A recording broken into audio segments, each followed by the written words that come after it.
নৈবেদ্যৰ ঠগীখন সজাবলৈ যাতে মূৰত উৰণিখন লৈ লয় কিয় উৰণিখনে প্ৰকৃতি স্বৰূপা হোৱাক বুজায় ইমান সূক্ষ্ম দৰ্শন আছে বৈষ্ণৱ দৰ্শনত একমাত্ৰ পুৰুষ এজনকহে জ্ঞান কৰা হয় সেইজন হৈছে ঈশ্বৰ কৃষ্ণ আৰু তেওঁক ভজিবলৈ হলে আমি তেওঁৰ দাস্য ভাৱত প্ৰকৃতি স্বৰূপা হৈ ভজিব লাগিব সেই দৰ্শনটো আমাৰ আছে আৰু তেতিয়া পুৰুষ অংশৰ পৰা প্ৰথম সৃষ্টি কৰিলে স্বয়ম্ভুৱ মনুক সেই স্বয়ম্ভুৱ মনু হৈছে মনুষ্যৰ আদি পিতা আৰু স্বয়ম্ভুৱ মনুৰ লগতে দেৱী শতৰূপা এইখিনি কথা আমাৰ ল'ৰা ছোৱালীয়ে জানেনে ৰোমিও জুলিয়েটৰ নাম আমাৰ ল'ৰা ছোৱালীয়ে শুনিব পাৰে কিন্তু স্বয়ম্ভুৱ মনুৰ কথা শুনা নাই এইবিলাক বহুত দুৰ্ভাগ্যৰ কথা কোন অভিনেতাই ক'ত গৈ কি কৰিছে সেইবিলাক আমাৰ নিউজ চেনেল বিলাকত একদম ৰঙা আখৰে দেখুওৱা হয় নহয় নে কোনে কাক বিয়া পাতিলে কলৈ ফুৰিবলৈ গৈছে আনকি আমি নিজৰ আপুনি মই এনেকুৱা এটা দুৰ্লভ জীৱন প্ৰাপ্ত কৰিছো যে প্ৰতিটো ছেকেণ্ড ইয়াত বহি থকা প্ৰতিটো ছেকেণ্ড জীৱনৰ পৰা কাট খাই গৈ আছে দিনটোত 1.5 লাখতকৈ অধিক মানুহ মৰে কিন্তু আপুনি মই আজি দিনটো যে পালো কম ডাঙৰ কথা নে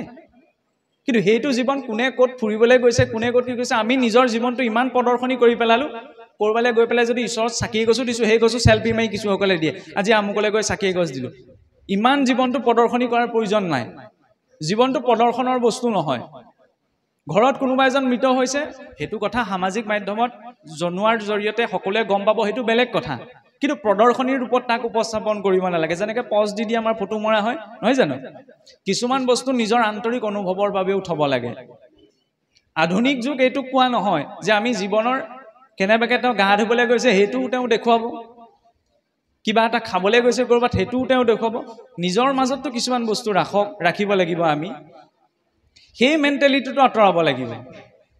আৰু এই মেন্টালিটিটো কেতিয়া আঁতৰাম যেতিয়া আমি নিজৰ সমাজ সংস্কৃতিখিনি ধৰি ৰাখিব পাৰিম ভাগ দিয়কচোন আমি নিজৰ মাটি ভেটি ৰক্ষাৰ কথা বাদেই দিছো আমি সেইটো সংস্কৃতিত ডাঙৰ দীঘল হোৱা কাৰণ আমাৰ পূৰ্বপুৰুষৰ পৰম্পৰা আজিৰ পৰা 2000 বছৰ 1400 বছৰ আগত আৰম্ভণি নহয় স্বয়ং নাৰায়ণৰ পৰা চলিছে আমাৰ গুৰু পৰম্পৰা বা আপুনি মই যিটো সংস্কৃতিত ডাঙৰ দীঘল হৈছো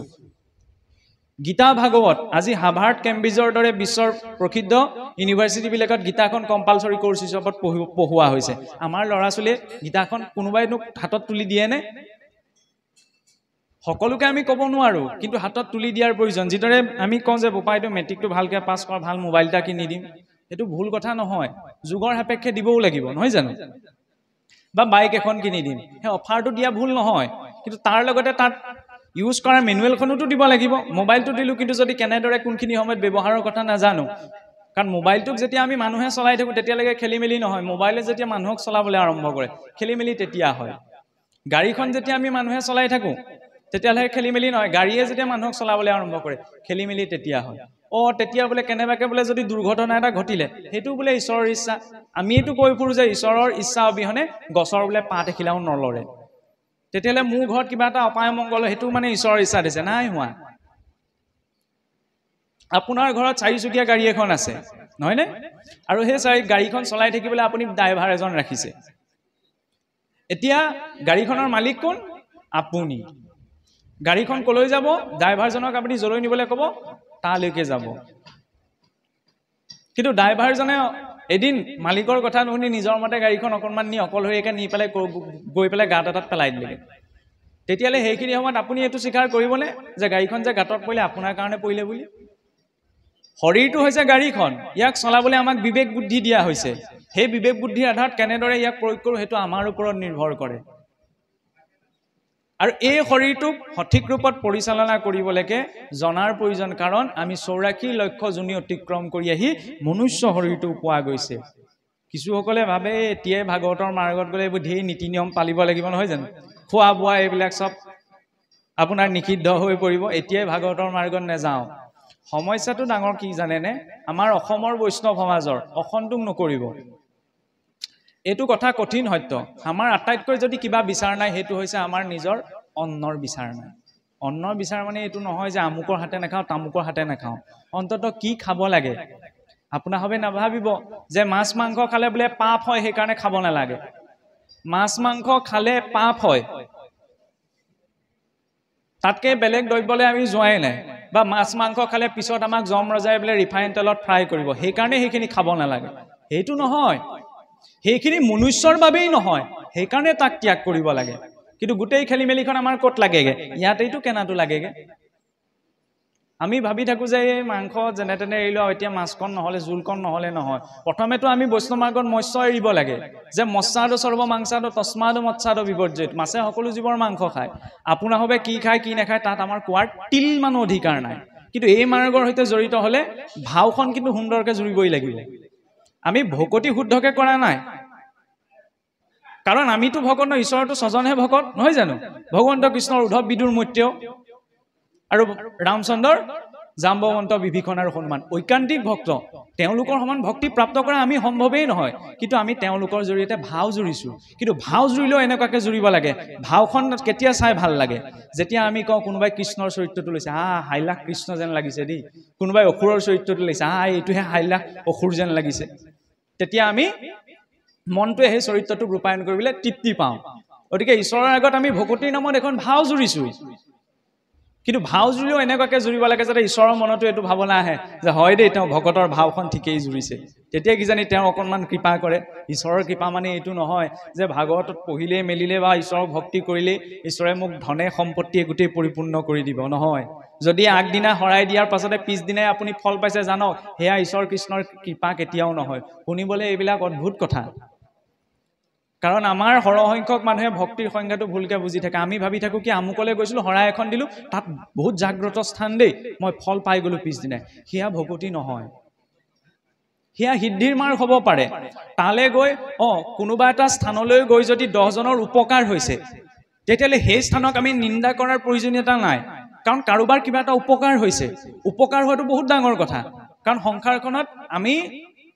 যেতিয়া নিজক লৈ জীৱনটো যাপন কৰিছো তেনেকুৱা এটা পৰিস্থিতিত যদি কোনোবা এটা স্থানৰ পৰা কোনোবা এটা বিষয়ৰ পৰা কোনোবা এটা দ্ৰব্যৰ পৰা 10 জনৰ উপকাৰ হৈছে তেতিয়ালে সেই স্থান সেই বিষয় সেই দ্ৰব্য প্ৰশংসনীয় কিন্তু ভাগৱতৰ মাৰ্গত সেইটো প্ৰশংসনীয় নহয় কিয় কাৰণ ভাগৱতৰ মাৰ্গত যদি মই ভাবি লওঁ যে মোৰ মান সন্মান বাঢ়িছে বা মই ভাগৱতৰ কথা ক'ব পাৰিছো সেয়া ভগৱন্তৰ কৃপা নহয় কাৰণ ভগৱন্তই যদি উদাহৰণ স্বৰূপে আপুনি শিৱসাগৰ টাউনলৈ ওলাই গৈ পেলাই দলমুখ চাৰিআলিত ৰলেগে তেনেকুৱাতে ভিক্ষাৰী এজন আহি ক'লে বোলে দাদা 10 টকা এটা দিয়কচোন আপুনি ক'লে বোলে এই দিনটোলৈ ওলাই আহিছো আকৌ এইজনে কি পইচা বিচাৰিবলৈ আহিছে আপোনাৰ ভাবে নাভাবিব ভাগৱতত এইখিনি কথা লিখা নাই কিন্তু আমি কথাটো বুজাবলৈ এই কথাখিনি টানি আনিছো যে দিনটোলৈ ওলাই আহিছো 10 টকা এটা এইজনে বিচাৰিছে তেতিয়া ক'ব মোৰ পইচা চইচা নাই সেই বুলি কৈ ইখন দোকানত সোমালেগে ভিক্ষাৰীজন আকৌ পিছে গ'ল যে নহয় দাদা 10 টকা এটা দিয়কচোন তেতিয়া আপুনি ভাবিলে কি এই মানুহতে পিছ নেৰিব চাগে অকণমান আগৰ দোকানখনৰ পৰাই মই বজাৰ কৰোঁ সেই বুলি ৰিক্সাখন মাতি ৰিক্সাখনত উঠি যাবলৈ ল'লে তেনেকুৱাতে ভিক্ষাৰীজনে ৰিক্সাখনৰ পিছে খেদি গ'ল বোলে দাদা 5 টকা এটা হ'লেও দি থৈ যাওকচোন মই চাহ একাপ খাম তেতিয়া আপুনি অস্বস্তি অনুভৱ কৰিবনে তেতিয়া আপুনি 5 টকা নালাগে 10 টকা নালাগে 10 টকা ঠাইত 20 টকা হ'লেও দি দিব মোৰ হাতত এতিয়া 10 টকীয়া নাই বোলে 20 টকা এইটোৱে লওঁ মুঠতে তই মোৰ পিছটো এৰ ভগৱন্তক বিচাৰিলে যদি পিছদিনাই দিছে জানক ভগৱন্তই আপোনাক মোৰ পৰা আঁতৰিব বিচাৰিছে বিচাৰিব নালাগে ভগৱন্তৰ পৰা কেলে বিচাৰিব নালাগে যিজনা ঈশ্বৰৰ ওচৰত আপুনি মই পাৰ কৰি অহা অনন্ত কোটি জনমৰ হিচাপ আছে ধেমালি কথা নে আপুনি মই ইয়াৰ পিছত কি কৰিম কি নকৰিম সকলো হিচাপ যিজনৰ ছফ্টৱেৰত জমা আছে সেইজনক আকৌ মই সৰু সুৰা বস্তু বিচাৰি পেলাই আমনি কৰিব নালাগে আৰু বিচাৰিব এই কাৰণেই নালাগে আপুনি কোনোবা মঠ মন্দিৰ কাৰণ তীৰ্থস্থানবিলাকতেতো আটাইতকৈ ডাঙৰ ভিক্ষাৰীসকল বহি থাকে নহয় জানো আপুনি ওলাই আহি পেলাই দেখিলে এজন মানুহ গোটেই খাবলৈ ববলৈ পোৱা নাই বোলে শুকাই কিনাই বহি আছে পটককে চকু গ'ল আপুনি ভাবিলে ইছৰাম মানুহজনে চাগে বহুত দিন 3-4 দিন একো খোৱা নাই দেই এই মানুহজনক পাৰিলে আজি ভাত খাজকে খুৱাই থৈ যাওঁচোন সেই বুলি আপুনি ভাবিলে নহয়নে ভিক্ষাৰীজন বহি আছে যে কোনোবা এজন আহিলে কিবা এটা খুজিম আপুনি মনত ভাবি গৈছিল কি বুলি ভিক্ষাৰীজনে অৱস্থাই কৈছে যে বহুত দিন খাবলৈ পোৱা নাই ভাত এসাঁজ খুৱাই থৈ যাম ভিক্ষাৰীজনৰ ওচৰত পোৱাৰ লগে লগে তেওঁ কৈলে বোলে দাদা বা বাইদেউ চাহ একাপ হ'লেও মোক খুৱাই থৈ যাওকচোন তেতিয়া আপুনি কি খুৱাব বাৰু চাহ খুৱাবনে ভাত খুৱাব তেওঁ বিচাৰিলে কি চাহ একাপ কিন্তু আপুনি দিম বুলি ভাবি আছিলে কি ভাত খাজ তেতিয়া আপুনি ভাত খাজ নোখুৱাই চাহ একাপে দিব সেইনে ভগৱন্তৰ পৰা বিচাৰিব নালাগে কিজানি তাতকৈ ডাঙৰ কিবাই দিম বুলি ভাবি থৈছে আমি সৰুটো বিচাৰি তেওঁৰ পৰা সৰুটোহে লৈছোঁ জোৰ কৰি এইকাৰণে ভগৱানৰ পৰা বিচাৰিব নালাগে বেনৰ পিতৃ অংগ মহাৰাজ অংগৰ সন্তানৰ যুগ নাছিল ঋষিসকলে কৈছিল যে মহাৰাজ আপুনি সন্তানৰ কাৰণে চিন্তা বাদ দিয়ক কাৰণ আপোনাৰ সন্তানৰ যুগ নাই কিন্তু তথাপি মহাৰাজ অংগ ইমান পুত্ৰ স্নেহত বদ্ধ হৈছিল যে নহয় মোক পুত্ৰ সন্তান যেনে তেনে লাগে তেতিয়া ঋষিসকলে ক'লে এটা উপায় আছে আপুনি বাঁহ জেনুই যজ্ঞ কৰক তেতিয়া সেই যজ্ঞৰ ফলত আপোনাৰ ঈশ্বৰে কৃপা কৰিলে সন্তান হ'ব পাৰে সন্তান জন্ম হ'ল তাৰ স্বৰূপত বেন হ'ল বেনৰ চৰিত্ৰটো আমি সকলোৱে জানো দুৰ্দান্ত এটা যদিও ৰজাৰ সৎকুলত জন্ম হৈছিল দুৰ্দান্ত এটা অসুৰ স্বভাৱৰ ভগৱন্তক বৰকে জোৰকে বিচাৰি থাকিলে ভগৱন্তই দিব কিন্তু সময়ত হিতে বিপৰীত হ'ব পাৰে সেইকাৰণে জোৰকে বিচাৰিব নালাগে ভক্ত আৰু অভক্তৰ এতিয়া দ্বাদশতটো যিসকল লক্ষণ লিখিছে কলিযুগত ভকত চিনি পোৱাটো বহুত ডাঙৰ কথা আৰু আপুনি কলিযুগত কোনে কিমান ভকতি কৰিছে সেইটো বিচাৰ কৰিবলৈ যোৱাটো অশুদ্ধ কাৰণ মোতকৈ বেছি জ্ঞানী পথত বহি থকা ভিক্ষাৰীজনো হ'ব পাৰে মই ইয়াত কথা কৈ আছো হয় মোৰ মনত যদি কপটতা আছে আপোনালোকেতো নাই দেখা মোৰ ভিতৰতে বহি আছে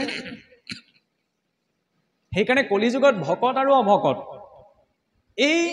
দুজনৰ বা দুটি ব্যক্তিত্বটো চিনি পোৱাটো টান প্ৰকৃত ভক্ত কোনজন যিজনে যদি ইচ্ছা কৰি কিবা এটা পাইছে আপুনি কিবা এটা ভাবিছে ভবাটোকে ঈশ্বৰে আপোনাক প্ৰদান কৰিছে তেতিয়ালে সেইটো ঈশ্বৰৰ কৃপা আপুনি যেতিয়া পাইছে ভাবি থকা বস্তু সেইখিনি আমাৰ প্ৰথম ধন্যবাদ কালে যাব ঈশ্বৰলৈ যাব আমাৰ মনুষ্যৰ উলুটা কেঁচুৱা এটি জন্ম হয় তেতিয়া কোনো হৰিধ্বনি নিদিয়ে মৰা হয় এটা নিয়ক তেতিয়া হৰিধ্বনি দিয়ে যেতিয়া শ্বাস লগত থাকে সেইখিনি সময়ত নামটো কানে কানে কোনেও নকয় যেতিয়া শ্বাস নাথাকে শৰীৰত তেতিয়া আমি হৰিধ্বনি দিওঁ মৃতকৰ শয্যাৰ ওচৰত হৰিধ্বনি দিয়াটো ভুল ব্যৱস্থা নহয় কিন্তু তাৰ লগতে সন্তানটি জন্ম হওঁতেও সেই সন্তানটিৰ কাণত প্ৰথম ভগৱন্তৰ নামটো উচ্চাৰণ কৰাটো প্ৰয়োজন যিটো ব্যৱস্থা আমাৰ নাই আগতে আছিল কিন্তু এইবিলাক কথা আমি ধোঁৱা চাঙত তুলি দিলো শ্বাস আৰু নামৰ পৰা শ্বাসলৈ শ্বাসৰ পৰা নামলৈ এই মাজৰ সময়কণে এই জীৱন যাত্ৰাটো হৈছে আধ্যাত্মিক জীৱন যদি আমি পোৱাটোকে মই ঈশ্বৰে প্ৰদান কৰিছে সেইটো ঈশ্বৰৰ ইচ্ছা ঈশ্বৰৰ কৃপা আৰু যদি মই ভবাটো পোৱা নাই তেতিয়া সেইটো ঈশ্বৰৰ ইচ্ছা সেই বুলি যিজন ব্যক্তিয়ে গ্ৰহণ কৰি নিজৰ জীৱনটো পাৰ কৰিছে সেইজন হৈছে ভক্ত কিন্তু নিজৰ নোপোৱাৰ বাবে আনক যিজনে দায়ী কৰিছে নহয় তোৰ কাৰণে মই নাপালো বা আমুকৰ কাৰণে মই নাপালো আমুকে যদি আমুক নকৰিলেহেঁতেন তেতিয়াহ'লে মোৰ লগত এইটো নঘটিলেহেঁতেন তেওঁ কাক আনক দুখ দিছে কিন্তু আমি জীৱনত যিমানেই ভালটো পাওঁ যিমানেই বেয়াটো নাপাওঁ কিয় সকলোৰে কাৰণ হৈছে আমাৰ নিজৰ কৰ্ম হিয়া লাগিলে যিমান ভাল ৰূপত নাহক যিমান বেয়া ৰূপত নাহক কাৰণ কৰ্মৰ বন্ধনৰ পৰা স্বয়ং দৈৱকী মাতৃও বাচিব পৰা নাই তাকেইতো দেখুৱাইছে 14 বছৰৰ পাছত যেতিয়া ভগৱন্তই মুক্ত কৰিবলৈ গৈ তেতিয়া দৈৱকী মাতৃয়ে সুধিলে যে তুমি ইমান সময় লগালা যে আজি 14 বছৰ ইমান বছৰ আগতো তুমি আহিব পাৰিলাহেঁতেন সেইফালে গোকুলত তুমি লীলা কৰি অঘবক ধেনুক বধি আছা কিন্তু কংসৰ বন্ধনত যে তোমাৰ আচল পিতৃ মাতৃ বন্দী হৈ আছে তুমি আমাক উদ্ধাৰ কৰিবলৈ আজি 14 বছৰ সময় লগালানে বোলে মাতৃ মই কি কৰিম তুমিওতো পূৰ্ব জন্মত এজন পুত্ৰক মাতৃ স্নেহৰ পৰা 14 বছৰ কালে বঞ্চিত কৰিছিলা কৈকেয়ী আছিল সেইবাবে তুমি এই জন্মত তাক প্ৰাপ্ত কৰিব সিমানখিনিলে আমাক দেখুৱাইছে যাতে আমি বুজো নিজৰ কৰ্মৰ ফলটো আমি কেতিয়াও আঁতৰিব নোৱাৰো মানুহ এজন গৈ আছিল এতিয়াতো আমৰ বতৰ নহয় নে আম কাৰ খাবলৈ মন নাযায় আম দেখিলেই খাবলৈ মন যায় গাঁৱতিনি গৈ থাকোঁতে পটককে দেখিলে এঘৰৰ বাৰী ধুনীয়া আম লাগি আছে আম লাগি থাকোঁতে দেখাৰ লগে লগে কাৰ খাবলৈ মন নাযাব খাবলৈ ইচ্ছা কৰিলে এতিয়া ওচৰলৈ গৈ দেখিলে যে ওচৰত ধুনীয়াকৈ দাই কেইডাল আছে ইফালে সিফালে চালে কোনো নাই তাৰপৰা আম দুটামান পাৰিলে ভিতৰত গৃহস্থ বহিহে আছিল শুনি পেলাই আহি দেখিলে এজন মানুহে আম পাৰি আছে দেখিছা আম এটা কিনি খাব নোৱাৰে লোকৰ বাৰীৰ আম চুৰ কৰি খাইছে কলিযুগৰ মানুহে বৰকে চিন্তা নকৰে নহয় লাহেকে জেউৰা খুঁটিডাল উলিয়াই লৈ পিঠিত 2 চাট লগাই দিলেগে লোকৰ বাৰীৰ আম চুৰ কৰি খাবলৈ আহিছে এতিয়া চাওকচোন আমটো দেখিছিলে কোনে বাৰু মানুহজনে দেখিছিলে কিন্তু মানুহজনৰ কিহে দেখিছিলে নাকে দেখিছিলে নে মুখে দেখিছিলে নে চকু দেখিছিলে চকুৱে দেখিছিলে নহয়নে দেখিলে চকুৱে আৰু খাবলৈ ইচ্ছা কৰিলে কোনে চকুৱেতো ইচ্ছা কৰিব নোৱাৰে মনটোৱে নহয়নে মনটো হ'লে দুটামান এটা খাব পৰাহেঁতেন মনে ইচ্ছাহে কৰিলে মনটোতো নিজে যাব নোৱাৰে গ'ল কিহেৰে ভৰিকেইটাই নহয়নে ভৰিকেইটাই গ'ল হ'ল ভৰিয়েতো পাৰিব নোৱাৰে পাৰিলে কিহে হাতেৰে পৰাৰ পিছত পাৰিলে খালে মুখেৰে কিন্তু বেচেৰা মুখেও ৰাখিব নোৱাৰিলে লুটিয়াই বগেৰে কাক দি দিবলগীয়া হ'ল পেটটো আৰু মাৰ খালে কোনে পিঠিটো দেখিলে চকুৱে ইচ্ছা কৰিলে মনটোৱে গ'ল ভৰিকেইটাই পাৰিলে হাতে খালে মুখে ৰ'ল পেটত মাৰ খালে পিঠিয়ে এতিয়া যাৰ কৰ্ম তাৰ ফল হ'ল জানো নহ'ল নহয় কিন্তু যেতিয়া পিঠিটোত মাৰটো পৰিল তেতিয়া চকু পানী ক'ৰ পৰা ওলাল চকুৰ পৰা কৰ্মটো কোনে আৰম্ভ কৰিছিল চকুৱে সেইকাৰণে যাৰ কৰ্ম এনে নহয় যে আমাৰ যে কিবা এটা অপৰাধ কৰিলে প্ৰায়শ্চিত্তৰ বিধান আছে প্ৰায়শ্চিত্তসমূহ আমাৰ সমাজতহে প্ৰযোজ্য হয় সংসাৰত প্ৰযোজ্য নহয় মই যদি আমি সমাজত কওঁ নে নাজানি যদি ভুল কৰিছে সমাজে যদি তেওঁ ভুলটো মই যেনিবা কিবা এটা ভুল কৰিলোঁ নাজানি পেলাই আৰু সমাজে যেতিয়া মোক ক'লে যে বোপাই তুমি এইটো ভুল কৰিছা তেতিয়া মই স্বীকাৰ কৰিলোঁ যে হয় এইটো মই ভুল কৰিছোঁ তেতিয়া সমাজে প্ৰায়শ্চিত্তৰ এটা ব্যৱস্থা দিলে আৰু সেই অনুসাৰে মই অনুতপ্ত হৈ পেলাই মই সমাজত চলিবলৈ খুচি হ'লোঁ সেইটো সমাজৰ ব্যৱস্থা কিন্তু মই যে নাজানি হ'লেও ভুলটো কৰিলোঁ সেইটো মই ভুগিবই লাগিব সেইটো সংসাৰৰ ব্যৱস্থা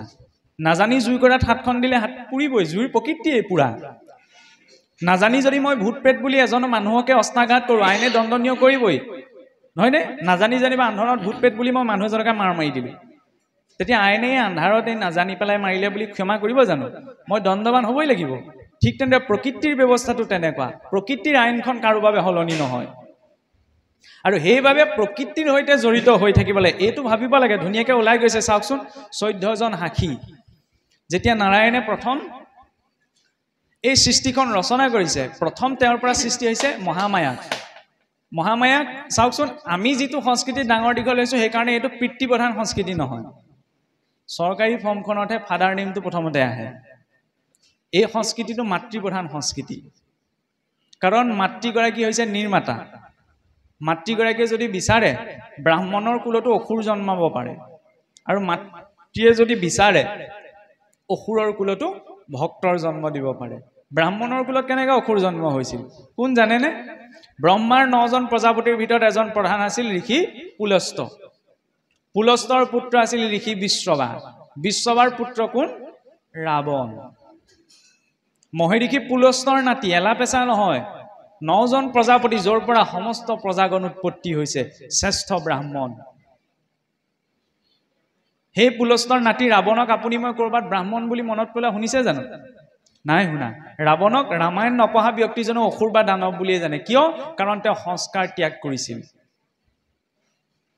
আমাৰ সকলো কথা সংস্কাৰৰ ওপৰত নিৰ্ভৰ কৰে এই যে অলপ আগত ধুনীয়াকৈ ওলাই গৈছে যে ব্ৰাহ্মণ ক্ষত্ৰিয় বৈশ্য শূদ্ৰ 4 বৰ্ণ সমাজত বহুখিনিত খেলিমেলি হয় যে শাস্ত্ৰই এইবিলাক জাতিভেদৰ কথা কৈছে জাতিৰ ভেদ বা জাতিৰ বিভাগ আৰু বৰ্ণ ব্যৱস্থা দুটা বেলেগ বস্তু এই ব্ৰাহ্মণ ক্ষত্ৰিয় বৈশ্য শূদ্ৰ হৈছে 4 বৰ্ণ এই 4 বৰ্ণৰ উৎপত্তি ক'ৰ পৰা ব্ৰাহ্মণস্য মুখমাসীত বাহু ৰাজন্যকৃত উৰুতদস্য য়দবশ্যঃ পদ্যাকুম শূদ্ৰো অজায়ত নাৰায়ণৰ মুখমণ্ডলকে ব্ৰাহ্মণ বুলি কোৱা হ'ল কাৰণ ব্ৰাহ্মণৰ কৰ্ম কি জ্ঞান চৰ্চা কৰা নহয়নে আমি জ্ঞান চৰ্চা কৰিবলৈ হ'লে কোনটো অংগৰ প্ৰয়োগ কৰোঁ এই মগজুটোৰ বুদ্ধি ইয়াত ক'ত আছে সেইকাৰণে এই মুখমণ্ডলক বিৰাট পুৰুষৰ মুখমণ্ডলক ব্ৰাহ্মণৰ লগত তুলনা কৰা হ'ল বাহু ৰাজন্যাকৃত বাহু ৰাজন্য অৰ্থাৎ ক্ষত্ৰিয়ৰ লগত তুলনা কৰা হ'ল কাৰণ কিবা এটা ৰক্ষণ কৰিবলৈ হ'লে আমি নিজ বাহুৰ নিজৰ হস্তৰ প্ৰয়োগ কৰোঁ নহয়নে পদ্যা উৰু তদস্য য়দবশ্যঃ এই উৰু অংশক বৈশ্য কোৱা হ'ল কাৰণ এই উৰু অংশই এই শৰীৰটো ধৰণৰ ভাৰ ধৰি আছে পদ্যাকুম শূদ্ৰ অজায়ত চৰণৰ পৰা শূদ্ৰৰ উৎপত্তি চৰণ অংশ শূদ্ৰ বুলি কোৱা হ'ল শূদ্ৰ মানে নিজ জাতি এটা নহয় যদিও কোৱা হৈছে অলপ আগত এটা কথা ওলাই গৈছে সেইকাৰণে অকণমান খেলি মেলি আহিব পাৰে যে কলিত শূদ্ৰহে প্ৰধান শূদ্ৰ বুলি কাক কোৱা হৈছে নিজ জাতি এটাক নহয় শূদ্ৰ মানে সেই অৱস্থা যি অৱস্থাত আমি ভাল বেয়া শুদ্ধ অশুদ্ধ এইখিনি বিচাৰ কৰিব নোৱাৰোঁ যদি ঈশ্বৰৰ চৰণৰ পৰা বা বিৰাট পুৰুষৰ চৰণৰ পৰা যিসকলৰ উৎপত্তি হৈছে তেওঁলোক শূদ্ৰ তেওঁলোক নিজ হয় তেতিয়াহ'লে গোটেই পৃথিৱীখনো নিজ কাৰণ এই পৃথিৱীৰ উৎপত্তি ঈশ্বৰৰ চৰণৰ পৰা এয়া ভাগৱততো লিখা কথা নহয় এয়া বেদত লিখা আছে যে ভূমিৰ পাদ অজায়ত এই ভূমিখন ক'ৰ পৰা উৎপত্তি হৈছে ঈশ্বৰৰ চৰণৰ পৰা তেতিয়াহ'লে ইয়াত বাস কৰা বাকীসকল উচ্চ নিচৰ তাৰতম্য ক'ৰ পৰা আহিলে এইবিলাক ব্ৰিটিছৰ কিছুমান লোকে আমাৰ মগজত ভৰাই থৈ যোৱা কথা শাস্ত্ৰও কোৱা নাই গুৰুসকলেও কোৱা নাই পূৰ্বৰ ঋষিসকলেও আমাক এইবিলাক কথা দিয়া নাছিল কাৰণ ভগৱন্তই নিজ মুখে কৈছে যে 4 বৰ্ণ ভগৱন্তই সৃষ্টি কৰিছে চতুৰ্বৰ্ণক মই সৃষ্টি কৰিছোঁ গুণ কৰ্ম বিভাগ আছে গুণ আৰু কৰ্মৰ ওপৰত নিৰ্ভৰ কৰি সেইবাবে ব্ৰাহ্মণৰ বংশত জন্ম হৈও ৰাৱণ ব্ৰাহ্মণ হ'ব নোৱাৰিলে কাৰণ ৰাৱণ ইমান পণ্ডিত আছিল যে বেদৰ ওপৰত ভাষ্য লিখিছিল সংস্কৃতত যিবিলাক শ্লোক লিখিছিল আমি উচ্চাৰণ কৰিবলৈ জিভা ঘূৰ খাই যাব ইমান পণ্ডিত আছিল কিন্তু ইমান পণ্ডিত হৈও তেওঁ চৰিত্ৰ অৱনমিত হৈছিল কাৰণ তেওঁ নিজৰ সংস্কাৰক ত্যাগ কৰিছিল সেইবাবে কোৱা হৈছে জন্মনাথ জায়তে শূদ্ৰঃ জন্মতে সকলো শূদ্ৰ কাৰণ আমি জন্ম হৈ একো শিকি নাহোঁ সংস্কাৰাত দ্বিজ উচ্চতে সংস্কাৰী হ'লে তেওঁ দ্বিজ হয় মনুষ্যৰ 2টি জন্ম আছে প্ৰথম মাতৃগৰ্ভৰ পৰা দ্বিতীয়তে যেতিয়া সেই মনুষ্য গুৰুমুখী হয় সেইকাৰণে আমাৰ আধ্যাত্মিক প্ৰক্ৰিয়াটোত প্ৰথম প্ৰয়োজনীয় বস্তু হৈছে গুৰুমুখী হোৱা ব্যৱস্থা এইটো নহয় কিছুসকলে ভাবে গুৰুমুখীনো হ'বলৈ কেলে লাগিছে মনত ভক্তি থাকিলেই হ'ল সেই ভক্তিক পৰিপুষ্ট কৰাৰ বাবে দেখা ঈশ্বৰজনৰ আশ্ৰয়ৰ প্ৰয়োজন কাৰণ আমাৰ বুদ্ধি ইমান স্বতঃস্ফূৰ্ত নহয় যে প্ৰত্যক্ষ ৰূপত আমি ঈশ্বৰক প্ৰাপ্ত কৰিম সেইকাৰণে দেখা ঈশ্বৰ স্বৰূপ গুৰুজনৰ আশ্ৰয়ৰ জৰিয়তেহে আগবঢ়াটো প্ৰয়োজনীয় ল'ৰা ছোৱালী যিমানেই চোকা নহওক যেতিয়ালৈকে অথৰাইজ স্কুল কলেজ এখনৰ চাৰ্টিফিকেট এখন নাপায় তেতিয়া সেই শিক্ষা সকলোৱে গ্ৰহণ কৰিব জানো কোনেওতো গ্ৰহণ নকৰে মই যদি নিজকে কৈ চাওঁ মই বিএসসি পাছ এমএসসি পাছ মুখে কৈ থাকিলে কি হ'ল মুহূৰ্তত যদি চাৰ্টিফিকেটখন নাথাকে আৰু সেই চাৰ্টিফিকেটখনো অথৰাইজ অৰ্গেনাইজেশ্যন এটাই দিব লাগিব নহয়নে ঠিক তেনেদৰে আধ্যাত্মিক মাৰ্গটো অথৰাইজ অৰ্গেনাইজেশ্যন হৈছে এই গুৰুজন আৰু সেই গুৰু হ'বলৈ হ'লে তেওঁ শাস্ত্ৰ অনুবৰ্তী এটা গুৰু পৰম্পৰা থাকিব লাগিব সেইটো প্ৰধান লক্ষণ দ্বিতীয়তে তেওঁ শাস্ত্ৰ অনুবৰ্তী জীৱন যাপন কৰিব লাগিব শাস্ত্ৰ অনুবৰ্তী গুৰু পৰম্পৰা কিয় কাৰণ তেওঁ কোনে ক'ৰ পৰা পালে ভাগৱত যে আমি প্ৰাপ্ত কৰিলো পোনপ্ৰথমতে প্ৰত্যক্ষ ৰূপতো আকাশৰ পৰা পৰা নাই ভাগৱত এটা সুনিৰ্দিষ্ট গুৰু পৰম্পৰাত আহিছে শ্ৰী নাৰায়ণৰ পৰা মহাপুৰুষলৈকে তাৰ পিছত মহাপুৰুষৰ শিষ্য প্ৰশিষ্যসকলৰ জৰিয়তে সমস্ত অসমত ব্যাপ্ত হৈছে যদি আমি অসমৰ কথা কওঁ সেই গুৰু পৰম্পৰাটোত দীক্ষিত হৈ এই গুৰু বস্তু বা ধৰ্ম বস্তু গ্ৰহণৰ প্ৰয়োজনীয়তা আছে আৰু সেই আশ্ৰয়ৰ প্ৰথম সেইকাৰণে ভাগৱতৰ প্ৰথম স্কন্ধতে দেখুৱাইছে যে জ্ঞানৰ অৱতাৰ ব্যাসদেৱেও নাৰদদেৱক আশ্ৰয় গ্ৰহণ কৰিছে তেতিয়াহে ভাগৱত প্ৰাপ্ত কৰিছে সেইকাৰণে আধ্যাত্মিক মাৰ্গত প্ৰথম প্ৰয়োজনীয় বস্তু হৈছে আশ্ৰয় যিদৰে ৰ'দ বতাহ বৰষুণৰ পৰা ৰক্ষা পাবলৈ আমি ঘৰটো নিৰ্মাণ কৰোঁ ঠিক তেনেদৰে অকণমান চিন্তা শক্তিটো অহাৰ লগে লগে ল'ৰা ছোৱালীক গুৰুমুখী কৰাৰ ব্যৱস্থাটো লাগে কিন্তু আজিও আমাৰ বহু সংখ্যকত এইটোৱে ভাবি থাকে যে এতিয়াই হৰণ ল'ব কেলে লাগিছে বিয়া পাতিলে ল'ব নহয় জানো কেনেবাকৈ গোসাঁই ঘৰৰ চাকি গছ জ্বলাব পৰা দায়িত্বকণ আহিলে ল'ব সেইটো নহয় সেইটো সামাজিক ব্যৱস্থা ঈশ্বৰৰ আশ্ৰয় আমি এইকাৰণে হ'ব লাগে যাতে মানসিকভাৱে কেতিয়াবা অস্থিৰ হৈ পেলাই ঈশ্বৰৰ সেই গুৰুৱে প্ৰদান কৰা বাক্য কেইটাৰ জৰিয়তে যাতে ঈশ্বৰক চিন্তা কৰি ঈশ্বৰ মোৰ সৈতে সম্পৰ্ক থাকে গাঁৱৰ ৰাস্তাইদি এজন মানুহ ওলাই গৈ দেখিলে স্কুল এখনৰ সন্মুখত ল'ৰা ছোৱালী দুটাই উৎপাত কৰি আছে তাৰপৰা দেখিলে স্কুলৰ সন্মুখত ল'ৰা ছোৱালী দুটাই উৎপাত কৰি আছে আৰু শিক্ষকসোপা নিগৈ গাঁৱৰ মানুহজনে তেতিয়া ল'ৰা দুটাৰ কি ক'লে হাত দুখনত ধৰি নি পেলাই প্ৰধান শিক্ষকৰ ৰুম পালেগৈ তাৰপৰা ক'লে বোলে ছাৰ আপোনাৰ ল'ৰা ছোৱালী গ'ল এই সন্মুখত ৰাস্তাৰ মূৰত উৎপাত কৰি আছে আৰু আপুনি ইয়াত ফেনৰ তলত বহি আছে তেতিয়া শিক্ষকজনে সুধিলে বোলে হেৰি তোমালোকৰ নামকেইটা কি কি তেতিয়া ল'ৰা দুটাই যেতিয়া নামকেইটা ক'লে তেতিয়া প্ৰধান শিক্ষকজনে কোন ক্লাছত পঢ়া সুধিলে তেতিয়া ক'লে বোলে অষ্টমমান শ্ৰেণীত পঢ়োঁ তেতিয়া অষ্টম শ্ৰেণীৰ ৰেজিষ্টাৰখন উলিয়াই চালে বোলে অষ্টম শ্ৰেণীৰ ৰেজিষ্টাৰচোন এওঁলোকৰ নামেই নাই তেতিয়াহে গাঁৱৰ ব্যক্তিজনক ক'লে বোলে হেৰি নহয় আপুনি ভুল নুবুজিব মোৰ স্কুলৰ ষ্টুডেণ্ট নহয় বোলে এওঁলোকক মাকৰ ওচৰলৈ লৈ যাওক কাৰণ ৰেজিষ্টাৰত তেওঁলোকৰ নাম নাই নহয় এতিয়া ভগৱন্তৰ ঘৰত ৰেজিষ্টাৰত নাম লিখোৱা কাৰবাৰটোৱে হৈছে হৰণ বা গুৰুমুখী হোৱা ব্যৱস্থা এতিয়া বোলে হৰণ নোলাগে ভাগৱত পঢ়িব পাৰি নে নোৱাৰি এইটো সমাজত এটা ব্যৱস্থা এটা আছে কেতিয়াবা চিন্তা এটা আহে যে হৰণ নোলাগে ভাগৱত পঢ়িব পাৰি তেতিয়া ভগৱতক সোধা হৈছিল যে হেৰি নহয় বোলে এতিয়া মনত ভাৱ ভক্তিৰে বোলে সকলো কৰ্ম কৰিব পাৰি ভগৱন্তৰ নাম ল'ব পাৰি তেতিয়াহ'লে বোলে ভক্তিভাৱেৰে মই ভাগৱত পঢ়িব পাৰোঁনে ব্যক্তিগতভাৱে ঘৰত পঢ়িছে এইটো বেলেগ কথা কিন্তু আমাৰ যেতিয়া পাঠৰ আসনখন প্ৰস্তুত কৰা হয় বা নামৰ আসনখন সেই আসনখনৰ একোটা নিৰ্ণয় থাকে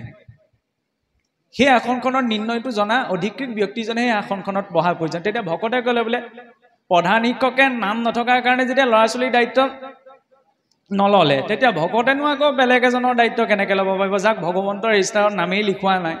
সেইবাবে এটা নিৰ্দিষ্ট পদ্ধতিৰে আগবঢ়াটো প্ৰয়োজন কাৰণ গাখীৰত যেতিয়ালৈকে মথন কৰি এটা সুনিৰ্দিষ্ট পদ্ধতিৰে বিচৰা নাযায় তেতিয়ালৈকে গাখীৰত কোনেও ঘিউ দেখুৱাই দিব নোৱাৰে কিন্তু গাখীৰতে ঘিউ থাকে গাইজনীৰ পৰা খিৰাই না গাখীৰকণক যদি কোনোবাই কয় ইয়াত ঘিউ ক'ত আছে চাওঁ বোলে দেখা পাবনে কাৰণ বহুতে কয় ভগৱান ইমান কৈ আছে ক'ত আছে ভগৱান চাওঁ ভগৱানক দেখিবলৈ যিটো পদ্ধতিৰ অৱলম্বন কৰিব লাগে সেই পদ্ধতিটো বৰ্তাই ৰখাৰ সামৰ্থ্যকণ মোৰ আছেনে নাই সেইটো মই বিচাৰ কৰি চাব লাগিব কাৰণ যেতিয়ালৈকে সঠিক পদ্ধতিৰে চোৱা নাযায় তেতিয়ালৈকে আমি গাখীৰতো ঘিউ বিচাৰি নাপাওঁ তেতিয়া অনুপৰমাণুৰ পৰা বিৰাটলৈকে ব্যাপ্ত হৈ থকা ঈশ্বৰক কেনেকৈ বিচাৰি পাম সেইকাৰণে শুদ্ধ পদ্ধতিটো লাগে শুদ্ধ পদ্ধতিটোৰ কি আধ্যাত্মিক প্ৰক্ৰিয়া বোলে ইমান ঈশ্বৰৰ নাম লৈ থকা আছে মৰাৰ পাছত যদি গম পাওঁ বোলে ঈশ্বৰ কৃষ্ণ নাই তেতিয়াহ'লে কেনেকুৱা হ'ব আমি এতিয়া ইমান ধুনীয়াকৈ চাওকচোন ৰাইজে ইমান কষ্টে মষ্টে অনুষ্ঠানটো পাতিছে ভাগৱত বহুত দিনৰ পৰা পঢ়ি আজি এতিয়া সামৰণি অনুষ্ঠান পালেহি মৰাৰ পাছত যদি আপুনি মই গম পাওঁ বোলে কৃষ্ণ বোলে একোৱেই নাই তেতিয়াহ'লে কি হ'ব বাৰু তেতিয়াহ'লে আমি লাভত আছোঁ বহুত লাভত আছোঁ ভক্তসকল বহুত টঙৰ খুচুৰা পইচা আশা নকৰে গোটেই বেংকটোৱেই লাগে এইটো লোভ নহয় এইটো বৃহৎ আশা কেনেদৰে কাৰণ আনে কি বুলি কয় প্ৰভু মোক ধন দিয়া জগ দিয়া মান দিয়া তপ দিয়া ল'ৰা ছোৱালী দিয়া আমুক দিয়া তামুক দিয়া ভকতে কি কয় প্ৰভু মোক এইবোৰ একো নালাগে তোমাকহে লাগে যেতিয়া সমস্ত ঐশ্বৰ্য সমগ্ৰস্ব বীৰস্ব যস্য সেৱা জ্ঞান বৈৰাগ্য যা শৈব সন্নম ভগ ইতিংগন ঐশ্বৰ্য প্ৰেম কৰোণা জ্ঞান বৈৰাগ্য যিজনত পূৰ্ণ ৰূপত বিদ্যমান হৈ আছে সেইজন যেতিয়া মোৰ লগত থাকিব তেতিয়া এইখিনি কাৰণে কেলে চেষ্টা কৰিব লাগিছে MLA যদি মোৰ সৈতে চিনাকি ডিচিজন যদি আপোনাৰ চিনাকি ভাল সম্পৰ্কটো ভাল চলা ফিৰা কৰিবলৈ বকে টেনচন ল'ব নালাগে এতিয়া এইজন হৈছে সমস্ত জগতৰ অখিল ব্ৰহ্মাণ্ড নায়ক তেওঁৰ সৈতে যদি সম্পৰ্কটো ভাল হয় বকে কষ্ট কৰিব নালাগে সেইকাৰণে ভকতসকল টেঙৰ আৰু মৰাৰ পাছত যদি আমি কেনেবাকৈ গমো পাওঁ যে ভগৱান নাই তেতিয়াও আমি কেনেকৈ লাভত আছো এই বছৰেকত বোলে 12টা মাহৰ প্ৰতিটো মাহত এটা দিন হ'লেও ভগৱন্তৰ কৃষ্ণৰ গুণনামৰ নামতে এই নাম এই পাঠ এই আলোচনা এই ভগৱন্তৰ নাম কাৰণ আমাৰ জন্মৰ আগমুহূৰ্তৰ পৰা অন্ত্যেষ্টিলৈকে যত যিমান ব্যৱস্থা সকলোতো নাম এষাৰৰ আয়োজন কৰা হয় বা নাম গোৱা হয় ভগৱন্তৰ নাম লৈ সেই আনন্দকে পাই থাকিলো মৰাৰ পাছত তেওঁ নাথাকিলেও কি হ'ল জীৱনটো আনন্দতে পাৰ হ'ল কিন্তু যিজনে এতিয়াও এইটো চিন্তা কৰিব পৰা নাই যে ঈশ্বৰ বোলা কিবা এটা আছে মৰাৰ পাছত যদি গম পাবলৈ হয় যে ঈশ্বৰ বোলা কিবা এটা আছে ইনেই মই নাইকে ভাবি থাকিলো সেইজনৰ গতিটো তেতিয়াহ'লে কি হ'ব কাৰণ এইখন সংসাৰ আপোনাৰ মোৰ বুদ্ধিতটো চলি থকা নাই আপুনি মই ধন টকা পইচা ধাৰত নচলিব পাৰো কিন্তু সংসাৰত আটাইতকৈ ধাৰুৱা হৈছে আমি আপুনি মই কিদৰে এই শৰীৰটো ধাৰৰ মাটিৰ পৰা ধাৰলৈ লোৱা চাওকচোন বসুমতীৰ পৰা উৎপন্ন হৈছে অন্ন সেই অন্নক পুৰুষ আৰু স্ত্ৰী ৰূপত যেতিয়া দুটা শৰীৰে ভক্ষণ কৰিছে অন্নৰ পৰা প্ৰথম কি সৃষ্টি হৈছে ৰসৰ পৰা ৰক্ত ৰক্তৰ পৰা মাংস মাংসৰ পৰা মেদৰ পৰা অস্থিৰ পৰা মজ্জাৰ পাছত বীৰ্য সেই বীৰ্যৰ পৰা এই জীৱ শৰীৰটো তাৰ পৰা এইটো মাতৃ গৰ্ভত বৃদ্ধি হৈ পেলাই সংসাৰলৈ আহিছে ডাঙৰ দীঘল হৈছে ক্ৰমাৎ মৰিবলৈ আগবাঢ়ি গৈ আছে শেষত যেতিয়া অন্তিম সময় আহিছে শৰীৰ এৰিছে শৰীৰ এৰাৰ লগে লগে অন্ত্যেষ্টিক্ৰিয়া হৈছে অন্ত্যেষ্টিক্ৰিয়া কৰোঁতে আকৌ ক'ত মিলি গ'ল মাটিত মিলি গ'ল অন্ন ৰূপত উৎপন্ন হৈ শৰীৰ ধাৰণ কৰি মাটিতে মিলি গ'ল লগত পৰমাণু এটাও লৈ যাব নোৱাৰো ধাৰত চলিছো নে নাই চলা আৰু আপুনি মই ইমান ভাগ্যৱান কাৰণ আপুনি মই কষ্ট নকৰাকৈ বহুত দামী দামী বস্তু লগত লৈ আছো যিবিলাক বস্তু আমি লাখ টকা দিলেও কিনি আনিব নোৱাৰো বোলে কি শৰীৰটোত লাগি থকা অংগসমূহ কিডনীটো লিভাৰটো হাওঁফাওঁটো এইবিলাক কম দামী দামী যন্ত্ৰপাতি নে ফ্ৰীতে পোৱা নাই নে কৰোণাৰ প্ৰসংগ ওলাই গৈছিল কৰোণা কালত গম পোৱা গৈছিল অক্সিজেনৰ মূল্য কি হয় দিল্লীত 8,000-9,000 টকাত এটা চিলিণ্ডাৰ কিনিব লগা হৈছিল আপুনি মই এভেইলেবল পাই আছো কম ডাঙৰ কথা নে ঈশ্বৰৰ ওচৰত আমি তেতিয়াহ'লে কৃতজ্ঞ হয়নে নহয় প্ৰতিটো ছেকেণ্ড 2 ছেকেণ্ডত এজন মানুহ মৰিছে কিন্তু সেইখন লিষ্টত আপুনি মই পৰা নাই ঈশ্বৰৰ ওচৰত আপুনি মই কৃতজ্ঞ হয়নে নহয় সেইকাৰণে ভাগৱতে কৈছে সময় থাকোঁতেই চিন্তা কৰা এইটো সুযোগ অন্য শৰীৰত ঈশ্বৰক পোৱাটো বহুত দুৰ্লভ গজেন্দ্ৰইচোন গজ শৰীৰটো পাইছিল গজেন্দ্ৰৰ পূৰ্বজন্মৰ পুণ্য আছিল অভিশাপক্ৰমেহে তেওঁ গজ শৰীৰ পাইছিল সেইকাৰণে তেওঁ সেই শৰীৰটো ঈশ্বৰক চিন্তি যেনে তেনে গতি পাইছিল কিন্তু আমাৰ ইমান পুণ্য নাই সেইকাৰণে বেয়া মাতটো কাকো শিকাব নালাগে কিন্তু ৰাম নাম ল'বলৈ শিকাব লাগে সেইটোতো আটাইতকৈ চাবচোন নহয় জানো কেঁচুৱা এটা যেতিয়া নতুনকৈ মাত ফুটিবলৈ আৰম্ভ কৰে গাঁৱৰে কোনোবা এজনে গৈ বেয়া মাত এটাহে শিকায়গৈ আৰু তেওঁ বেয়া উদ্দেশ্যত নিশিকায় কাৰণ সৰু ল'ৰা ছোৱালীৰ মুখত আপোনাৰ অকণমান তেনেকুৱা এটা শব্দ শুনিবলৈ ভাল লাগে সেইকাৰণেহে শিকায় কিন্তু আমি কাৰ উদ্দেশ্যে শিকাইছোঁ পিছত যদি সেই সন্তানটোৱে ডাঙৰ হৈ পেলাই বেয়া মাত এটা মাতিবলৈ আমি কওঁ নে বোপাই বেয়া মাত নামাতিবা আমি মাত নুফুটোতেই কি শিকাইছিলোঁ চাওকচোন এফালে মাতৃগৰাকীৰ ইমান শক্তি থাকে যে দ্বিতীয়ে যেতিয়া বিচাৰিছিল তেওঁতো ব্ৰাহ্মণৰ দুহিতা আছিল প্ৰজাপতি দক্ষৰ দুহিতা দ্বিতী নহয়নে আৰু তেওঁ হিৰণ্যাক্ষ আৰু হিৰণ্যকশিপুৰ পিতৃ কোন আছিল আপোনাৰ ঋষি কাশ্যপ তেওঁলোকে অভিশাপ পাইছিল অসুৰকুল প্ৰাপ্ত কৰিবলৈ সেইটো বেলেগ কথা কিন্তু তাৰ লগতে অসুৰকুল প্ৰাপ্ত কৰিবলৈ অভিশাপে পাইছিল অসুৰৰ বংশত জন্ম হোৱাও দেখুৱাব পাৰিলেহেঁতেন এতিয়া ব্ৰাহ্মণৰ বীৰ্যত সৃষ্টি হোৱা কেলে দেখুৱাইছে ঋষি কাশ্যপ তপনিষ্ঠ এজন সিদ্ধ পুৰুষ তেওঁৰ শুদ্ধ সাত্বিক বীৰ্যটো দুটা অসুৰ সৃষ্টি হৈছে কিয় কাৰণ অযুগ্ম বেলা সন্ধ্যা বেলা যিখিনি সময় ঈশ্বৰ চিন্তাৰ সময় সম্যক সাধ্যায়তে ইতি সন্ধ্যা সম্যক ধাৰণাৰ সময়কণি হৈছে সন্ধ্যা চাবচোন দাউকেও বোলে ডাকো বুলি চিঞৰে মাধৱ পুৰুষে লিখি থৈ গৈছে মাধৱ পুৰুষৰ ক্ষেত্ৰততো আটাইতকৈ ডাঙৰ কথা গোটেই সংসাৰখনত নাজানো বুলি কোৱা মানুহ এজনে আছে সেইজন হৈছে মাধৱ পুৰুষ আমি অকণমান হ'লেও জানো সেইকাৰণে কৈ আছো কিন্তু মাধৱ পুৰুষে কি তেওঁ একোৱেই নাজানে নাজানো আবাহনে নাজানো বিসৰ্জন পূজা মণ্ডপ কিঞ্চিতো তেওঁ নাজানে সেয়া হৈছে অহংকাৰ শূন্য স্থিতি ভক্তি মাৰ্গতো সেই স্থিতিটো আমি প্ৰাপ্ত কৰিব লাগিব কিন্তু সেই স্থিতিটো প্ৰাপ্ত কৰিবলৈ কাৰণ আমাৰ একোতো নাই যিটো শৰীৰ লৈ আছোঁ সেইটোৱে ধাৰত চলি থাকে, তেতিয়া নিজৰ বুলি বাকী থাকিল কি? তাৰ অৰ্থ এইটো কোৱা নাই যে সংসাৰৰ ভোগসমূহ আমি ত্যাগ কৰি ঈশ্বৰক চিন্তা কৰিব লাগিব। কেঁচুৱা এটাই যেতিয়া কান্দি থাকোঁতে কি কৰে? মাকে যেতিয়া কামত ব্যস্ত হৈ থাকে তেতিয়া ভাবে সন্তানটোৱে কান্দি আছে, তেতিয়া খেলা ধূলা বস্তু দুটামান দি গুচি যায়, যাতে খেলা ধূলা বস্তু কেইটা পাই সি অকণমান তাতে ব্যস্ত থাকিব পাৰে, মাকেও নিজৰ ঘৰৰ কামকেইটা কৰি ল'ব পাৰে। যদি খেলা ধূলা বস্তু কেইটা পাই সন্তানটোৱে কান্দিবলৈ বন্ধ কৰিছে, তেতিয়া মাক আকৌ সহজে নাহে ওচৰলৈ, হয়নে? মাতৃসকলেতো ল'ৰা ছোৱালী ডাঙৰ দীঘল কৰোঁতে পাইছে। খেলা ধূলা বস্তু কেইটা দিয়াৰ পাছতো যদি সন্তানটোৱে আকৌ মা বুলি কান্দে, তেতিয়া মাকে 10টা কাম বাদ দি হ'লেও আইঅ মোৰ সোণটোৱে কান্দিছে বুলি কোচত তুলি লয়হি। আমাৰো ভাৱনা ঈশ্বৰৰ প্ৰতি তেনেকুৱা হ'ব লাগে। ভোগ কৰিবলৈ যিখিনি বস্তু দিছে এইখিনিৰ কাৰণে সাংঘাতিক চেষ্টা কৰিব নালাগে। কুকুৰ মেকুৰীয়ে যিখিনি কৰি আছে আমিও ভোগৰ নামত সেই একেখিনিয়ে কৰি আছোঁ। খালি সিহঁতি অকণমান সকলোকে দেখাই পেলাই য'তে ত'তে কয়, আমি যেনিবা অকণমান ষ্টেণ্ডাৰ্ড ফৰ্মত কৰোঁ। পাৰ্থক্য সিমানখিনি নহয় জানো? তেতিয়াহ'লে মনুষ্য হিচাপত চাবলৈ গ'লে অন্য জীৱ আৰু আমাৰ মাজত একো পাৰ্থক্য নাই। কিন্তু এই ভোগৰ মাজত থাকিও খেলা ধূলা বস্তুখিনি পায়ো যিজনে ঈশ্বৰক চিন্তা কৰিব, সেইজন হৈছে প্ৰকৃত ভক্ত। তেওঁ গতি পাব। তেওঁ লং পেণ্ট পিন্ধা হাফ পেণ্ট পিন্ধা যি পিন্ধা নহওক কিয়, ভক্ত হ'বলৈ হ'লে সেই শুদ্ধ ভাৱনাটো লাগে। আৰু যিজনে এই ভোগসমূহকে একদম বুকুচাত বান্ধি ধৰিছে, নহয় যিমান যি হ'লেও মোক এইখিনি লাগিবই, সেইজনে গতি নাপায়। আতি বিষয়ত আশকতিকো হৈল যাৰ, কৃষ্ণক পাইবাৰ আশা নিবৰ তিল তাল। কৃষ্ণক পোৱা মানে বাঁহী বজাই থকা সুন্দৰ পুৰুষ এজনক পোৱা নহয়। কৃষ্ণ মানে কি? পূৰ্ণ আনন্দ। সৰ্বকৰস্বতী ইতি কৃষ্ণ, যি সকলোকে আকৰ্ষণ কৰিব পাৰে, সেই পূৰ্ণ আনন্দক পোৱা। আমি কাৰ অৰ্থে কৰ্ম কৰিছোঁ, সেই পূৰ্ণ আনন্দ আমাক লাগে। যেতিয়ালৈকে সেই পূৰ্ণ আনন্দক আমি পাব নোৱাৰোঁ, তেতিয়ালৈকে সংসাৰখনত সুখ বিচাৰি ঘূৰি ফুৰিম। জন্মৰ আগমুহূৰ্তৰ পৰা অন্তিম সময়লৈকে যি কৰ্ম কৰিছোঁ সেই আনন্দ পাবৰ বাবে। কিন্তু কেতিয়াও আমি ক'ব নোৱাৰোঁ যে মই আনন্দ পাই গ'লোঁ আৰু ইয়াতকৈ আৰু মোক নালাগে, কাৰণ এই সংসাৰখন হৈছে অপূৰ্ণ। ইয়াত আমি পূৰ্ণ সুখ পাব নোৱাৰোঁ, কিন্তু ঈশ্বৰৰ কৃষ্ণৰ চৰণতহে একমাত্ৰ সেই পূৰ্ণ সুখৰ আশ্ৰয় আছে। তাকেইতো আত্যন্তিক লয় বুলি কোৱা হৈছে। প্ৰাকৃত নিত্য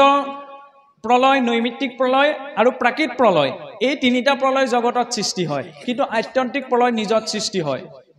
আত্যন্তিক প্ৰলয় যেতিয়া জীৱই নিজৰ স্বৰূপ নিজেই গ্ৰহণ কৰি সেই পূৰ্ণ আনন্দ অভিমুখী জীৱন যাপন কৰে, তেতিয়া উপাধিযুক্ত এই শৰীৰটোৰ উপাধিযুক্ত এই অৱয়ৱৰ সংজ্ঞা সেইখিনিতে নষ্ট হয়। আৰু তেতিয়া এটাই পৰিচয় বৰ্তি থাকে, সেইটো হৈছে মই চিৰন্তন জীৱাত্মা। জ্ঞান মাৰ্গত কি বুলি অনুভৱ কৰিব লাগে? মই আত্মা। কিন্তু ভক্তি মাৰ্গত কেৱল আত্মা বুলি চিন্তন কৰাৰ কথাই কোৱা নহয়। কি বুলি কৈছে? মই কিহৰ আত্মা? ঈশ্বৰৰ দাসৰূপী আত্মা, মানে ভকত মানে ঈশ্বৰৰ চৰণৰ সেৱক। চাবলৈ গ'লে চাকৰ আৰু চাকৰি বৰ বিশেষ পাৰ্থক্য নাই। হস্যইকাৰ ডালেহে অকণমান সন্মানটো বৰ্তাই ৰাখে, নহয়নে? আৰু চাকৰ শব্দটো বেয়া শব্দ নহয়। চাকৰ মানে কি? কাৰোবাৰ সেৱামূলক কৰ্মত প্ৰবৃত্ত হৈ থকা। সেইকাৰণে মহাপুৰুষেতো নিজক চাকৰ বুলি কৈছে। কম ডাঙৰ কথা নেকি? কৃষ্ণৰ কিংকৰ। কিংকৰটো যেনিবা অকণমান সুন্দৰ, শুনিবলৈ শুৱলা লগা শব্দ। এতিয়া চাকৰ শব্দটো, আমি প্ৰকৃততে চাকৰ। কাৰ চাকৰ? চাওকচোন, আমি যে সনাতন ধৰ্ম বুলি চিঞৰ-বাখৰ কিছুমান লোকে কৰি থাকে, দেখিছেনে? সনাতন ধৰ্ম কি? সনাতন ধৰ্ম বুলি ক'বলৈ হ'লে সনাতন কিবা এটা আমাৰ হাতত থাকিব লাগিব, যিটো কোনো কালে নষ্ট নহয়। এনেকুৱা কি আছে আমাৰ হাতত? সকলো জীৱৰ, যি হিন্দুৱেও পালন কৰে, যি খ্ৰীষ্টানেও পালন কৰে, যি নগায়ো পালন কৰে, কোচ, কলিতা, আহোম, বামুণ চবে পালন কৰে। সেইটো হৈছে একমাত্ৰ সেৱা ধৰ্ম। কাৰণ গৃহী লোকজন গৃহখনৰ সেৱা কৰ্মত ব্ৰতী হৈ আছে। নামঘৰীয়াজন নামঘৰৰ সেৱা কৰ্মত ব্ৰতী হৈছে। চৰকাৰী কৰ্মচাৰীজন চৰকাৰৰ জৰিয়তে সেই সেৱাৰ কৰ্মত ব্ৰতী হৈ আছে। আমি সকলো জীৱই এই সংসাৰখনত কিবা এটা নহয় কিবা এটা সেৱামূলক কৰ্মত ব্ৰতী হৈ আছোঁ। কিন্তু সংসাৰৰ উদ্দেশ্যে যদি কৰ্ম আচৰণ কৰা হৈছে কেৱল মাত্ৰ, তেতিয়াহ'লে সেই সংসাৰ বোলে বন্ধন। যত কৰ্ম সবে বন্ধ সাংখ্যবাদী কহে। আমি সংসাৰৰ উদ্দেশ্যে, সেইকাৰণে ভাগৱতৰ আৰম্ভণিটো কোৱা হৈছে যে ভগৱন্তত অৰ্পণ কৰি আমি কৰ্ম কৰিব লাগে, ঠিকেই। কিন্তু ভাগৱতৰ আৰম্ভণিতেই সৌনকাদি ঋষিসকলে এটা কথা স্বীকাৰ কৰিছে যে কৃষ্ণত অৰ্পি আমি কৰোঁ কৰ্ম যত। হয় যে ঈশ্বৰত অৰ্পণ কৰি সকলো কৰ্ম কৰিব লাগে, কিন্তু তাতো নানা বিঘ্নি আছে জানিলো মনত। ঈশ্বৰত অৰ্পণ কৰি কৰ্ম কৰিব লাগিব, কিন্তু তাতো নানা প্ৰকাৰৰ বিঘ্নি আছে, কাৰণ সংসাৰৰ ব্যৱস্থাটোৱে হৈছে সেইটো। গতিকে আমি ধৰ্মৰ নামতো বোলে ঢেৰ পুণ্য অৰ্জন হৈছে। মৰাৰ পাছত পুণ্যৰ চেকখন আমি পাম। চেকখন পাই ক'লৈ যাম? স্বৰ্গলৈ যাম, নহয়নে? স্বৰ্গত সেই যিমান প্ৰকাৰৰ পুণ্য আছে সেইখিনি ভোগ কৰি আকৌ ক'লৈ আহিব লাগিব? স্বৰ্গ বাদ দিয়কচোন, কেনেবাকৈ ব্ৰহ্মলোকো যদি প্ৰাপ্ত কৰিব পাৰোঁ, ব্ৰহ্মলোকতো ব্ৰহ্মাৰ পূৰ্ণ আয়ু শেষ হোৱাৰ পাছত এই মৰ্তলে শুই পৰিব লাগিব আকৌ এই 84 লক্ষ যোনিত ভ্ৰমণ কৰি ঘূৰি ফুৰিব সেইকাৰণে উত্তম ব্যৱস্থাটো ভাগৱতে কি দিলে ঈশ্বৰ কৃষ্ণৰ চৰণত আশ্ৰয় তেওঁ যদি ভাল দেখিবলৈ হয় তেতিয়া তেওঁ ভাল পোৱাজনক আমি যিজনক আটাইতকৈ বেছি ভাল পাওঁ তেওঁক নিজৰ লগতে ৰাখিবলৈ বিচাৰো নহয় জানো যেতিয়া ঈশ্বৰৰ আমি প্ৰিয় পাত্ৰ হ'ব পাৰিম তেতিয়া ঈশ্বৰে আমাক নিজৰ বুলি গ্ৰহণ কৰিব তেতিয়া আকৌ এইখনলৈ আহিব নালাগে সেইজন হৈছে অতি বুদ্ধিয়কজনৰ লেখ তেওঁ সংসাৰতে থাকিব ভগৱন্তৰ হাতত সেইকাৰণে গোলাপ ফুল নলয় পদুমৰ ফুল লয় পদ্মপুষ্প নহয়নে পদ্মৰ বীজ ৰোপণ হয় বুকাত বিকশিত হয় জলৰ ঊৰ্ধত সেই জল আৰু বুকাই স্পৰ্শ কৰিব নোৱাৰে ভক্তজনৰ ভাৱনা কেনেকুৱা হ'ব লাগে আমি মায়াৰ সংসাৰতে থাকিব লাগিব সাধনখিনি লাগিব যাতে এই আসক্তিখিনি আমাক স্পৰ্শ কৰিব নোৱাৰে এনে নহয় তাৰ কাৰণে ঢেৰ যোগ আচৰণ কৰিব লাগিব মাত্ৰ এইটো কিবা এটা কৰ্ম কৰিছোঁ সেই কৰ্মটো মই ঈশ্বৰক অৰ্পণ কৰিব পাৰোঁ নে নোৱাৰোঁ কিবা এটা খাইছোঁ এইটো ঈশ্বৰক অৰ্পণ কৰিব মই পাৰোঁ নে নোৱাৰোঁ কাৰণ ভক্ত হ'বলৈ হ'লে তেওঁ যি কৰ্ম কৰিব যি আচৰণ কৰিব সকলো ঈশ্বৰত অৰ্পণ কৰি তাক আৰু এক মুহূৰ্তত এইটো বিচাৰ কৰিব লাগিব যে মই এই কৰ্মটো ঈশ্বৰত অৰ্পণ কৰিব পাৰোঁ নে নোৱাৰোঁ কৰ্মই ধৰ্ম বুলি কৈ থকা কথাষাৰ অশুদ্ধ গীতাত কিন্তু এই কথাষাৰ কোৱা নাই বহুলোকে কয় শুনা পায় নে যে কৰ্মই ধৰ্ম বুলি গীতাত লিখা আছে গীতাত লিখা হোৱা নাই কাৰোবাক ঘোচা মৰা এটাও কৰ্ম সেইটো কি ধৰ্ম হ'ব নি নহয় কৰ্মৰ ব্যৱস্থা আছে তাক বিচাৰ বিশ্লেষণ কৰি ল'বলৈ এই শাস্ত্ৰসমূহৰ প্ৰয়োজন আৰু যাই কি নহওক পৰৱৰ্তী সময়ত আকৌ অকণমান আমি এই সম্পৰ্কত আগবাঢ়ি যাম এতিয়া অকণমান পাঠো আগবাঢ়ক আমাৰ শ্ৰদ্ধাৰ শইকীয়া প্ৰভুজনাও উপস্থিত হৈছে গতিকে তেখেতেও পৰৱৰ্তী পৰ্যায়ত এই সম্পৰ্কত আগবঢ়াব সাধ্য অনুসাৰে আমি আগবঢ়োৱা হৈছে পাছত যিমানকণ পাৰোঁ লৈ যাবলৈ চেষ্টা কৰিম কৃষ্ণ